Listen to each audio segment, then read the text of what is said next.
नंदुरबार जिल्ह्याच्या नूतन पोलीस अधीक्षक म्हणून श्रीमती अश्विनी सानप यांनी आज अधिकृतपणे पदभार स्वीकारला।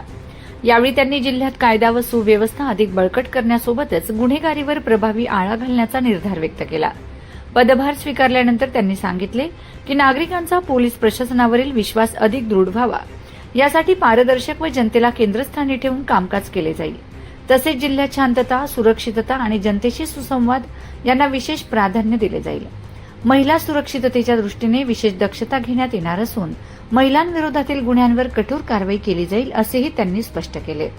नवीन पोलीस अधीक्षकांच्या नियुक्तीमुळे नंदुरबार जिल्ह्यात कायदा सुव्यवस्थेला नवे बळ मिळणार असून नागरिकांमध्ये समाधानाचे वातावरण निर्माण झाले आहे। पोलिसिंग जे आहे ते यापूर्वी इथे झालेलं आहे आणि ते जास्तीत जास्त कसं करता येईल, समाजाभिमुख लोकाभिमुख पोलिसिंग करून आणि जनतेशी सुसंवाद वाढवून जर काही आपापसामध्ये तेढ असेल, आपापसामध्ये गैरसमज असतील तर ते दूर करण्याचा प्रयत्न केला जाईल आणि त्या दृष्टिकोनातून सामाजिक सलोखा राखून आपल्याला तो डाग पुसण्याचा आपण सर्वजण आहातच, मला तिथं आपल्या नगरी तो डाग पुसला जावा यासाठी आपण नक्की प्रयत्न करू।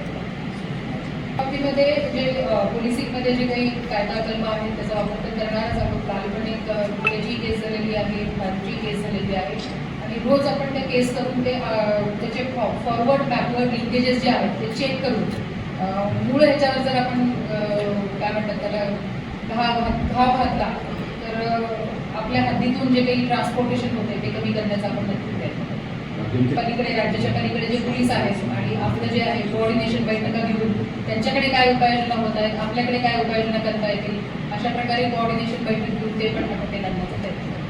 की आल्याबरोबर बरेच प्रश्न माझ्यासमोर आहेत, प्रत्येक प्रश्नाचा आता कलेक्टर मॅडम नाही आहे, त्यांना भेटून हा प्रश्न त्यांच्या कानी घालून आपण प्रशासनाची मदत घेऊन तो कधीच नेण्याचा प्रयत्न चालवल्या जातील आणि पोलीस अधीक्षक सरांनी मागच्या जे काही प्रथा ठेवलेली आहे की ताबडतोब त्याच्यावर ऍक्शन घेणं, मोबाईल सार्वजनिक तर आपण त्या पद्धती चांगल्या असतील तर जशाच्या तशा पुढे चालवल्या जातील। कारण एक सिस्टीम, प्रत्येक डिपार्टमेंटची एक सिस्टीम सेट करणं आवश्यक असतं।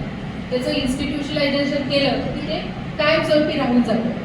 जर सरांनी ती पद्धत चांगल्या प्रकारे वापरलेली आहे आणि त्याचा सामान्य जनतेला त्यांचे प्रश्न सोडवण्याच्या दृष्टिकोनातून जर फायदा झालेला असेल तर निश्चितपणे ती पद्धत पुढे चालते। सायबर सेलच्या माध्यमातून किंवा टेक्निकल अनालिसिस टीम आहे त्याच्या माध्यमातून आपण सोशल मीडियावर ज्या काही मेसेजेस येतात त्याच्यावर आपण लक्ष ठेवून आहोत। त्या माध्यमातून आपण त्या जे सोशल मीडियाच्या माध्यमातून जातीय तेढ निर्माण करण्याचा प्रयत्न करत आहेत त्याच्यावर गुन्हे देखील आपण दाखल केलेले आहेत आणि यापुढेही जातीय तेढ निर्माण करणारे जे अशा प्रकारचे समाजकंटक आहेत किंवा जाणते अजाणतेपणी जरी केलं असेल तरी आपण त्यांच्यावर कायदेशीर कारवाई करणार। कुणीही जातीय तेढ निर्माण करू नये यासाठी आपण विशेष प्रयत्न केले।